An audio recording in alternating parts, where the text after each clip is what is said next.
I'm going to attempt to do the unrelenting force shout of the Dragonborn. Forstrada!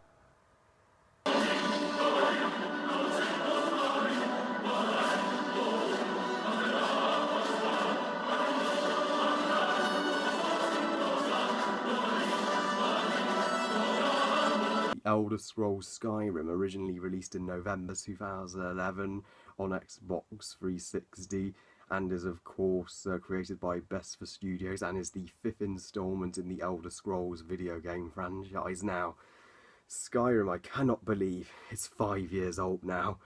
My goodness, where did that time go? So what better time now than to review my absolute favourite game of all time. Skyrim tells the story of you, the Dragonborn, or the Dovahkiin as the dragons call you. You are automatically special, and you are taken to Helgen at the beginning of the game by the Imperials and are sentenced to death along with Ulfric Stormcloak and his Stormcloak Rebellion. As it's a very unlucky time to be in Skyrim as it's in Civil War. However, when a dragon very unexpectedly attacks and destroys Helgen, saving your life, you escape and you just live your life in Skyrim and discover you have a great destiny. You are the Dragonborn, the one with the power and the gift of the Foom, the voice of a dragon, and the only one who can kill a dragon and absorb his soul. But you have an even greater destiny than that. You are the one destined to destroy the evil dragon Alduin.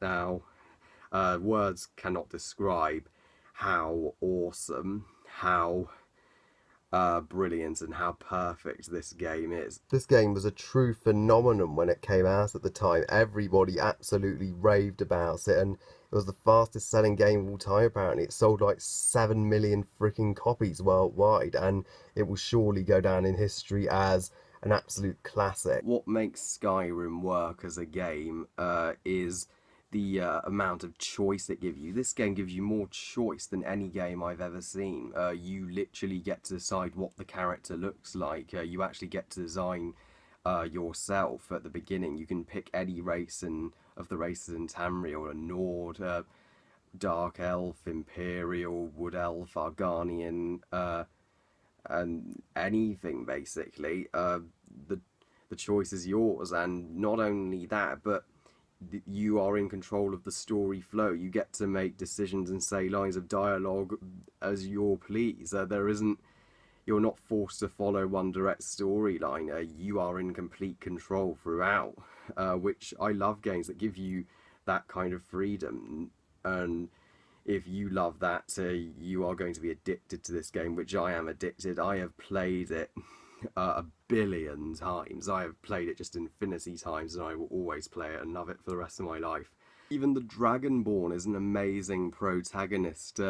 He's a bit like a Jedi, only with dragon powers, if you know what I mean. You get to choose where his character arc goes. You can either have him as a great hero and keeper of the peace in Skyrim, or you can have him as a villain and have his name as a curse throughout the land. You get to choose his motivations, and as the game goes on, you start out at level 0, but you gradually upgrade and get more powerful as you get new armor, new weapons, and learn the ways of the voice more from those around you. Yeah, it's a brilliant coming-of-age story. All of the characters in this game are brilliant. There isn't a single bad character here. They all help the Dragonborn and guide him, and the Dragonborn can choose whose side they're on, which characters you prefer, which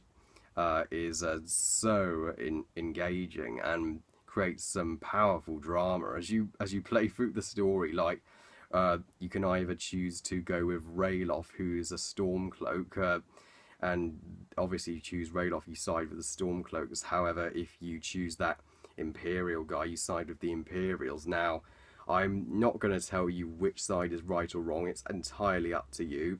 But I personally side with the Stormcloaks, because at least the Stormcloaks are fighting for their land. They're fighting for what they believe is right. They shouldn't have to not worship their god Talus and give up their beliefs just because the Falmor, the elves which the Empire allied with, say so. Jarl Bolgraf in Whiterun is a great character too. You can either befriend him by joining with the Empire or turn against him and have him removed as Jarl and be replaced with Vignar Greymane. If you side with the Stormcloaks, and he is the first Jarl to make you Thane of Whiterun for doing a great service to his city. So the Greybeards are awesome. They are the only ones apart from the Dragonborn that can speak in the dragon tongue and shout. So they are like the conscience and the guiders of the Dragonborn. They're basically the Jedi of Skyrim. The only one that talks is Master Ironguard. The rest of them are just in the background, but that's okay. You only need one of them to talk. And Delphine and Esborn, the Blades, Dragon Slayers, they are great as well.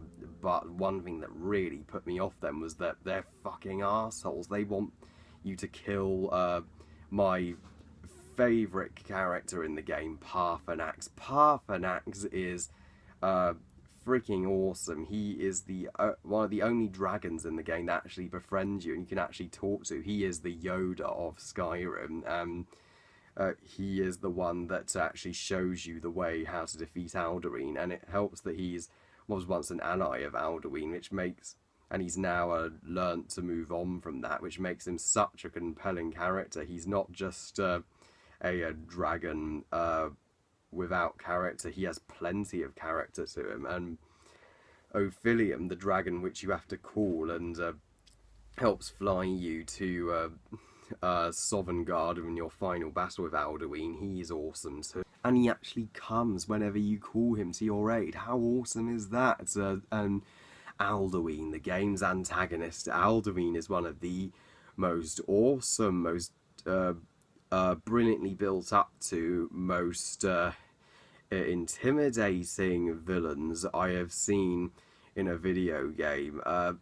There's so much build up to the confrontation between the Dragonborn and Alduin, and there's a great mystery to why Alduin has returned and how the heck are you can you possibly beat him? The odds and the stakes are so high, and I love Alduin's voice when he's like, Dovahkiin, await your fate in Sovngarde.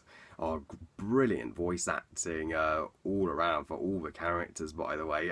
My little nitpick with Alduin is that he really gets a lack of screen time. He only appears when the plot requires him to, really. I really wish he was in it more, but the scenes that he does get are brilliant. And the main quest isn't the only amazing storyline in this game. Hell no, far from it. This game has so much story, it will take you forever to complete. There's countless side missions and other main quest lines, like the Dark Brotherhood quest line, the Thieves Guild, the College of Winterhold, the Companions, of course. And the side quests, while they're very simplistic and quick, they don't have to be complicated. That's the charm of them. I'm glad they saved the more sophisticated, complicated quests for the main quests and groups that you can join. You can be a Dark Brotherhood assassin. You can be a member of the Thieves Guild. You can be a mage from the College of Winterhold. Yeah, you can be a companion. Yeah, you can choose your path, basically. Whatever path you choose will satisfy you. You can actually upgrade your skills as you move up levels. You can either increase your health, stamina and magic, and you can improve your sword skills, archery and armor and magic, or your sneak attacks, and you can even forge and upgrade your armor brilliantly. Yeah, you truly feel like an actual person in the game and not just a video game character to control. The Daedra quests are the hardest levels in the game for you to do, because Daedra priests, with the exception of Azura, the goddess of dawn and dusk, Daedra priests are just dicks. They are pure evil. So if you want to turn evil and carry out their will, fine, but it may lead to dramatic consequences. If you want to keep your friends and followers in the game alive, do your absolute best, because nobody's immortal in this game. Characters can die, and it can be truly heart-wrenching when you lose a follower that you've built a strong relationship with, depending on whether you've chosen to help them. And Skyrim itself looks absolutely breathtakingly beautiful and spectacular in every sense of the word. They put their heart and soul into creating every detail, every inch, every landscape, every mountain and river of Skyrim. It feels like a living, breathing world. It still has some of the best graphics I have ever seen in a game. And while Skyrim does look a little similar to Middle-earth, it's not a complete rip-off. It still maintains its own identity by having landscapes that nobody's ever seen in Middle-earth. You can remember every city in Skyrim, from Whiterun to Solitude to Riften to Winterhold to Windhelm to Dawnstar to Markarth. Just the list goes on. There are countless locations to discover in the game. If you discover all the locations of the game, give yourself a pat on the back, man. You are a dedicated player. And if you get lost, there's always a map that you can check out to help you find your way. There's plenty of collectibles as well. You can collect food to help improve your stamina and health bar, and you can also collect potions to improve your health, stamina and magicka, and keys to help you unlock doors. But be careful you don't break the law in Skyrim, because if you break the law you get a bounty and the guards will come after you. You can even choose to be a vampire or a werewolf. However, if you're a vampire, everyone will always attack you, so I'd advise you to be cured of vampirism as soon as possible. And to become a werewolf, you have to join the companions in Yorbaska, and where you will be able to turn into a werewolf once in a day. How awesome is that? And if you want to become a Thane of a city, you have to complete tasks for the Jarl, but if you become a Thane, you get your own personal house guard, which is very helpful, and you even get your own house, which is so cool. And you can even get a trophy on the Xbox for Hero of Skyrim, Hero of the People. So I'd advise you get that trophy, because it will be worth it. And in the expanded edition, the legendary edition of Skyrim, you actually get to adopt a child, which is great, and become a parent. You even get to join the Dawn Guard Vampire Hunters, where you get to choose to be a Dawn Guard or a vampire, and you get to build your own house. Yeah, you actually get to design your own house, but you have even if you have to go to the Jarl first, it's and it will cost a lot of gold. Make sure you have enough gold in this game for a lot of things. It will be worth it. If you want to know my personal favourite quest in the Legendary Edition, it would be Dragonborn, where you have to travel to another part of Tamerial, where you actually get to leave Skyrim and head to Morrowind and confront Mirak, the only other Dragonborn in existence. The Dragonborn before you, which gives a great personal connection to an antagonist, and you actually get to ride a dragon. That is unbelievably cool. If you want to get to locations rather than just walk there, I'd suggest fast travel, because it's so much quicker and easier.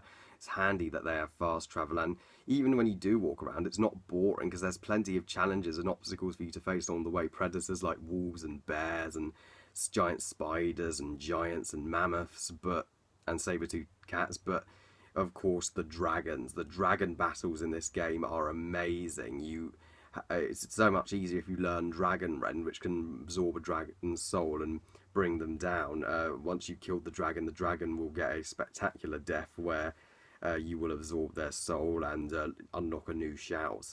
The soundtrack for this game it's outstanding. It is the best soundtrack I've ever heard in a video game. remember all of the tunes like da da ding da da ding dun dun ding da da ding da da dun da da da da dun dun. Oh, epic, just epic. So not only does Skyrim live up to your expectations, it surpasses them. It isn't just a perfect game, it's a work of art. So truly, it's has all the makings of a perfect game. Awesome epic story, epic graphics, epic gameplay, epic soundtrack. Skyrim's still my favourite game, and I cannot wait for the Elder Scrolls 6. I give Skyrim 5 stars out of 5. Well, I love you guys. Thank you for watching. I hope you enjoyed this review. And what do you think of Skyrim? Please comment and let me know. Please like this video and subscribe. Please follow me on Twitter and on Google+. And I'll see you all next time. Bye, guys.